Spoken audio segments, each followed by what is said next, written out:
दोस्तों, प्यारे देशवासियों, नमस्कार।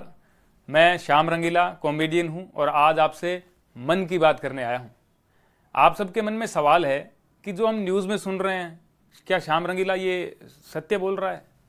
कहीं मजाक तो नहीं है? कॉमेडियन है तो मजाक कर रहा होगा। लेकिन दोस्तों, ये मजाक नहीं है। मैं वाराणसी से चुनाव लड़ रहा हूं और मोदी जी के सामने लड़ रहा हूं।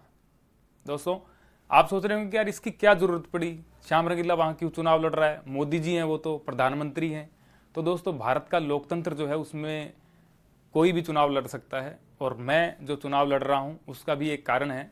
और वो कारण जैसे हमने देखा है पिछले दिनों, सूरत में जो हुआ, चंडीगढ़ में जो हुआ, इंदौर में जो हो रहा है, तो मुझे लग रहा है कि कहीं ना कहीं वहाँ ऐसा नहीं हो जाए कि कोई है ही नहीं कैंडिडेट, लोग वोट किसको देंगे? अगर एक व्यक्ति भी किसी के विरोध में वोट देना चाहता है तो उसको अधिकार है वोट देने का। ईवीएम पे नाम तो हो किसी का। दोस्तों, राजस्थान के कॉमेडियन श्याम रंगीला को आपने सुना। श्याम रंगीला ने पीएम मोदी को किया चैलेंज। मैं चुनाव लड़ने वाराणसी आ रहा हूं। जो कि राजस्थान के कॉमेडियन हैं, इन्होंने पीएम मोदी के सामने चुनाव लड़ने की क्यों ठान ली है, कौन है श्याम रंगीला, इसके बारे में हम पूरी जानकारी यहाँ पर लेने वाले हैं। हिंदुस्तान के लोकसभा के चुनाव अपने चरम पर हैं। 2 चरणों के चुनाव हो चुके हैं, तीसरे चरण के चुनाव होने वाले हैं। पॉपुलर चेहरा पीएम मोदी के सामने लड़ेंगे राजस्थान की युवा कॉमेडियन। श्याम रंगीला के पास 25 लाख फॉलोअर्स तो हैं, लेकिन नामांकन के लिए उनके पास 25,000 रुपए भी नहीं है। लेकिन फिर भी इन्होंने पीएम मोदी के सामने चुनाव लड़ने की क्यों ठान ली है? ऐसा क्या कारण है कि इन्होंने चुनाव लड़ने की पीएम मोदी के सामने ही ठान ली है? तो दोस्तों, कौन है श्याम रंगीला? तो ये राजस्थान की सीमावर्ती जिले श्री गंगानगर के एक छोटे से गांव मोखमवाला में श्याम रंगीला का जन्म हुआ। वे मात्र 12वीं पास हैं। उम्र उनकी 29 साल है। हास्य रचनाओं और कॉमेडी से लोगों का मनोरंजन ही उनका पेशा है। युवाओं में पॉपुलर हैं और उनकी 25 से 30 लाख फॉलोअर्स हैं।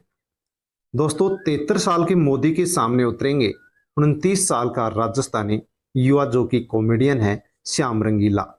इंटरव्यू में इनसे प्रश्न पूछे गए, जिनका इन्होंने किस प्रकार से क्या जवाब दिया है। इनसे पूछा गया कि आप पीएम मोदी के सामने चुनाव लड़ेंगे या फिर केवल चर्चा में आने के लिए घोषणा की है। तो उन्होंने कहा है कि मैं पक्का चुनाव लड़ूंगा और 10 मई को नामांकन भरूंगा, कोई भी मेरे को बिठा नहीं सकता है।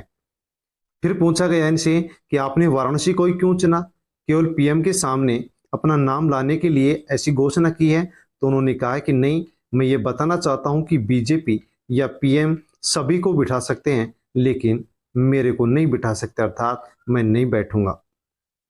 प्रश्न पूछा गया कि कॉमेडियन होकर चुनाव लड़ने का मन आपके मन में क्यों आया? तो उन्होंने कहा कि मैंने देखा है कि सूरत और इंदौर में कांग्रेस के प्रत्याशी बैठ गए या फिर बीजेपी में शामिल हो गए। अब वहां कोई भी बीजेपी के सामने चुनाव लड़ने वाला नहीं है, तो फिर ईवीएम क्यों बनी है?